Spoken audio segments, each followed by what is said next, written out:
What's up, everyone? It's Chambers from chambersbeats.com, and today I'm going to show you how to make the most of your vocal samples. So here's a loop that I made earlier, and you can get all my loop kits and sound kits at chambersbeats.com/sound kits. So let's hear what it sounds like.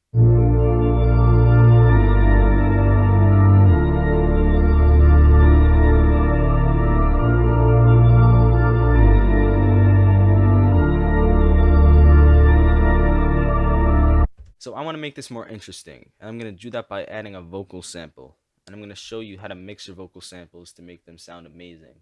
So let's head into the browser. I'm going to go to Packs and go to Vocals. So now we have a bunch of vocal samples that we could use in a loop.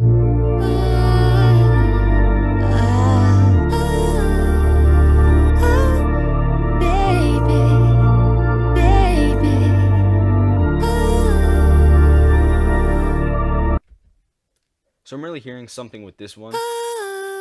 I'm going to drag it into the playlist. So now I'm going to zoom in and get the timing right. I'm going to change my grid to none.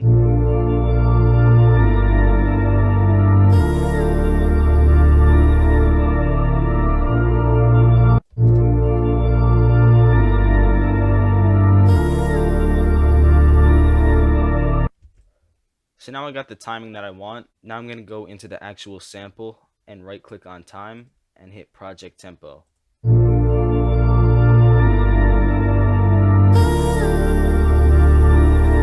So now it works with the BPM that we have, which is 136.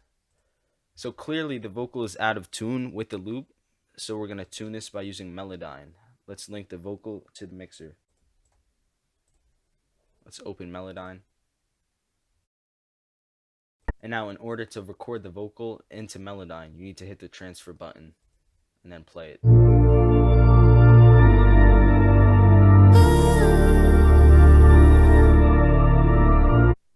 So now Melodyne has the information and it's charted right here.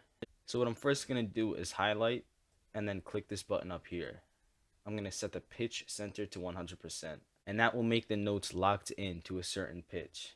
I'm also going to put the pitch drift up to 100. Now we're going to mess around with the pitch and see if we can come up with something that sounds good.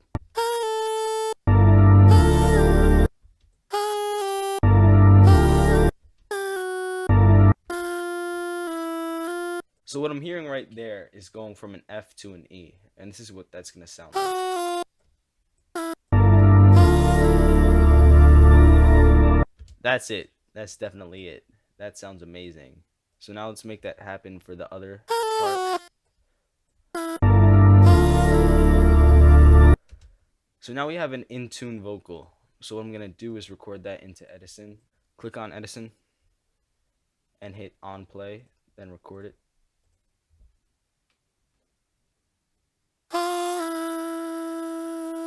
So step one was to get the vocal in time with the song. The next step was to tune it, and now is the fun part, which is adding effects. I'm going to start off with an EQ.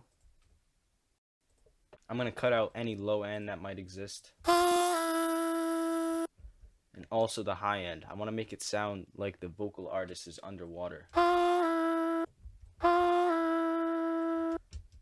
So I added a low pass filter right there. Cut out all the high end. And now let's add some reverb. Going into Fruity Reverb 2, adding a lot of stereo separation, size, full, low, somewhere around 300, I guess. And I don't want to add too much for the high cut because we want to cut out the higher frequencies. So maybe I'll end it at around 5.5K. Same for the damp, maybe 6K. Lower the bass. I'm going to go into the pre-delay and add about 90 milliseconds. And the decay around 4. Now let's hear that in the context of the loop. Add even more reverb.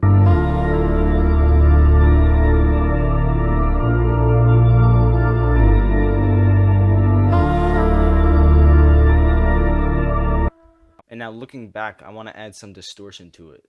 So I'm going to drop the reverb down one slot And you do that by hovering over the plugin and scrolling down once with your mouse. So I'm going to add saturation with the free plugin saturation knob by Softtube. I'm going to keep the saturation type neutral, so it's more in the mid area, and up the knob.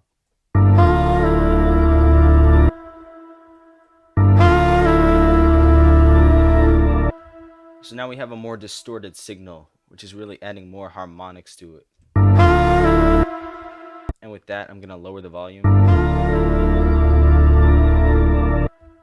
So now it's even cooler sounding.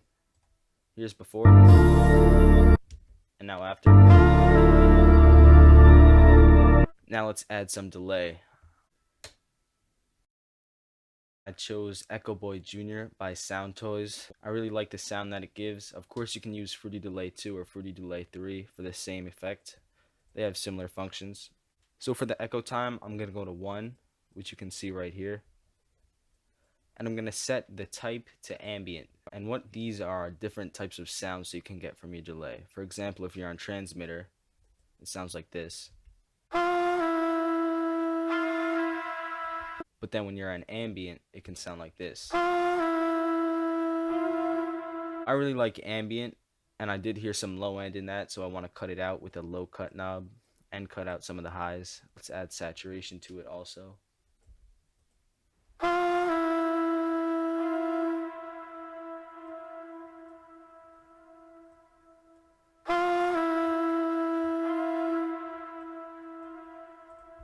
So now let's hear that in the context of the song.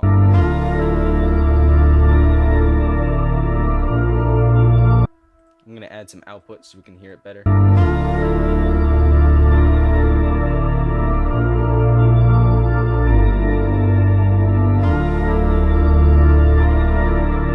So now let's make the comparison. This is what we started with.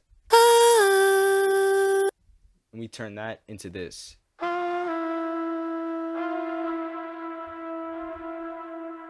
And that's how you make your vocal samples sound 10 times cooler. Remember, we started by getting the time right, then we tuned it to the song, and then we added a bunch of effects such as EQ, delay, reverb, and saturation.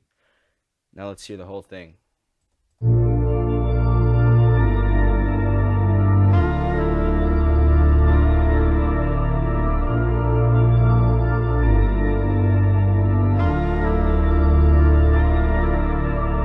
Remember, you can get some fire loops like this at chambersbeats.com/soundkits. Thank you all for watching. We had some fun. I'll see you in the next video.